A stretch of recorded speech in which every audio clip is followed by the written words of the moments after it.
You know, who would have thought that they would finish even that high? Yeah. With all of the things that happened to them, losing Lindsey Baines, Jamie Pontius, Florence Abreu, having Sharon Navarro get hurt before the season even started, and to put together the 2-month winning streak that they had, and then go as far as they did. You know, there was a lot of talk over the week that they would even reach the finals. Well, they came up short in that effort, but they placed once again. They did well, and okay, that time for sure I think we're going to have an illegal procedure. Yeah, 4th down play, the Bears were going to go for it, and unfortunately the right side guard looked like he jumped early. Yes. And that's going to back them up 5, and I think now you're going to see them punt. I think they almost have to. You know, 7 yards against this defense, just a bit too long. They have to go to the air, and how many times have you heard it? There's 3 things that can happen on a pass play, 2 of them bad. Yep. And the chances are, you know, you don't have any more downs to play with, and it would give the Greyhawks excellent field position with 4 minutes and 2 seconds left in the half to try to punch it in again and make the mountain even higher. Yep, and here we see the quarterback go off of the field. Punting team is in. So Horst and Johnson will drop back deep. In years past, you would see Marshall out there, but as we've said many times, they're getting other people involved today. Yeah, and that's good to see. You know, keeps Marshall from getting too banged up. And it also, as was told to us earlier, it takes the pressure off of him, and it opens things up for him. Let's face it, he still is their most dangerous threat. And there was a short punt, and it was fielded by the up back, and that was a nice play by Krokel. And he could go all the way. Dragged down at inside the 10-yard line. After a 13-yard punt, Krokel with a nice effort. That was heads-up football for him to field that punt. You know, he didn't let it bounce. Excellent heads-up football by the Greyhawks. So more disaster for the Bears.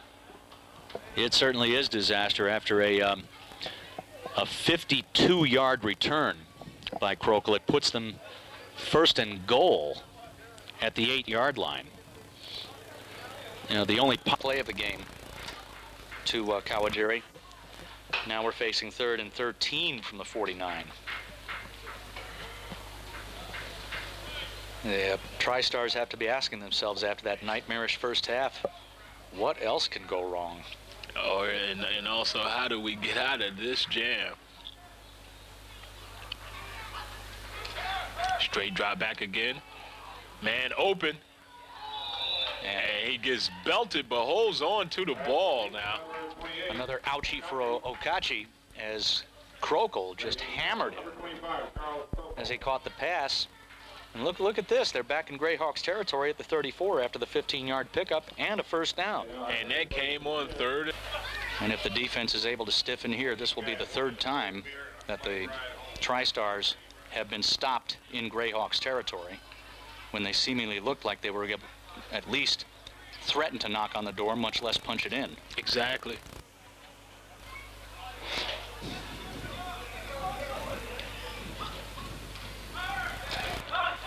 Straight drop back. Ball's picked off. It's Krokel. First interception of the day.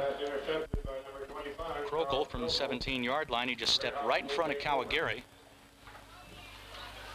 for the pickoff. And even managed to get a few yards return out of it.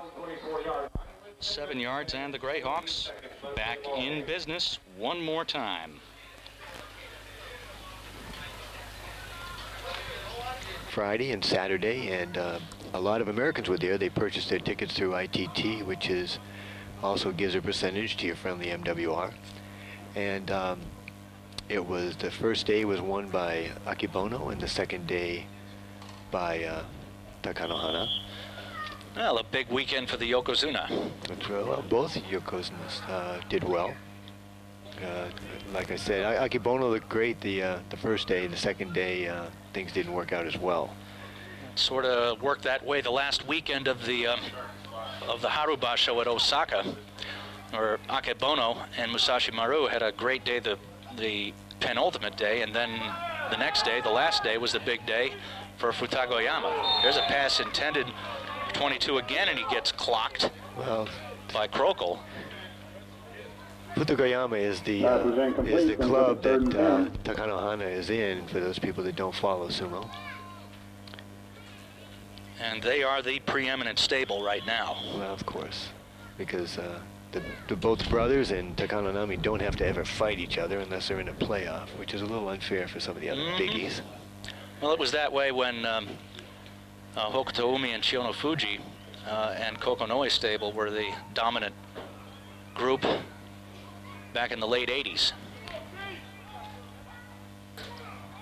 With 3rd and 10 from the 26. There's the pass over the middle. We got something there, and a great defensive play by Krokel. Another play of the day. Outstanding defense. Beautiful timing on that jump. We got 2 play of the days, one in the first half, one in the second half. Amazing. I mean, he was wide open, and Krokel just came out of nowhere to tip that ball away to make it 4th down.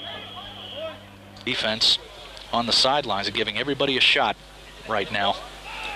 There's Spearman in at left end. Looked like a fumble or a short handoff that time. Yeah, it was a fumble. Yeah, I was about to say, I couldn't even catch it all. It was so quickly developing, but it looked like a fumble. So we're talking 3rd and 9 from the 29. And an obvious passing situation for the Bears.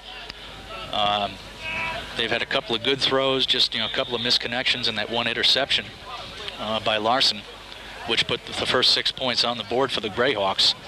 It just has not been a good day in the air for the Bears. No, it hasn't, and the quarterback has made some good throws. We've seen him, show that he can throw the ball, but the Bears receivers haven't shown a proclivity to catch it. And there's a straight drop back. Man open. There's a short throw, and it's going to be picked off. Charles Krokel with an acrobatic catch as the ball was thrown Sato's way. It looked like Krokel also might have fallen on the ball. Might have knocked the wind out of him. Talk about a sensational acrobatic catch. On an underthrown ball, but Krokel turned around, went up and got it.